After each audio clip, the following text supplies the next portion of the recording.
Ya. Saya ke Pak Edi. Pak Edi, apakah sudah setuju dengan formula perhitungan yang diformulasikan oleh Kementerian Tenaga Kerja terkait dengan UMP ini, Pak Edi, dari Komisi 9?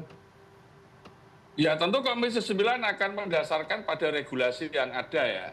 Jadi variabel pertumbuhan ekonomi dan inflasi di suatu daerah itu menjadi pertimbangan penting. Maluku misalnya yang pertumbuhan ekonomi 6,5%, tentu Maluku yang pertumbuhan ekonominya 35%, tentu menikmati kenaikan UMP yang lebih besar dong dibanding daerah saya, misalnya Grobogan, Borapati, Rembang, kan beda.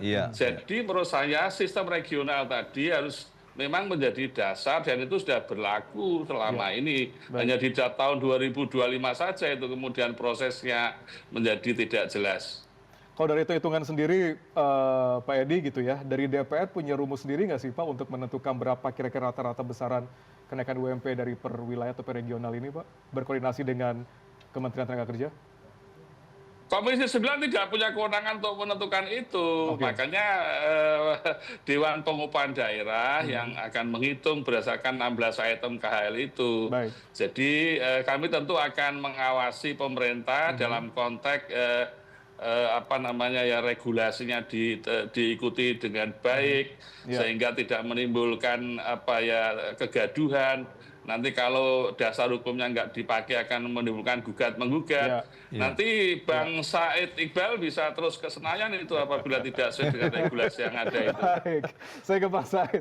Bang Said, hitung-hitungannya itu kan kalau dari berdasarkan obrolan Bang Said gitu dengan teman-teman di Aliansi Buruh, hanya sebetulnya 3,5% saja Bang gitu. Kenaikannya tidak signifikan.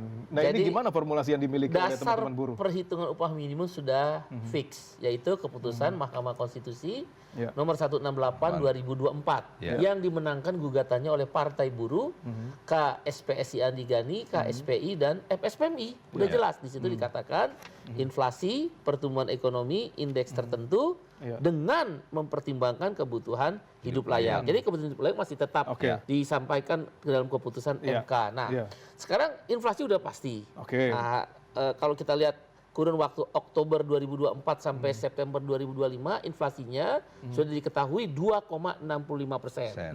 Kemudian pertumbuhan ekonomi dengan kurun waktu yang sama 5,12%. Maka kami di KSPI dan serikat buruh lain yang bergabung di koalisi serikat pekerja dan partai buruh meminta indeks tertentunya 1,0. Dari mana? Tahun lalu Presiden memberikan 0,8 sampai 0,9. Menteri tahu itu. Dan makroekonomi tahun lalu dengan makroekonomi angka-angka tahun ini hampir sama. Pertumbuhan ekonominya kira-kira sama 5, sekian persen. Inflasinya 2,6 sekian persen. Kan sama. Berarti kami berpendapat, dulu tahun lalu 0,8 sampai 0,9, kira-kira mendekati 0,9, kami bikin 1,0.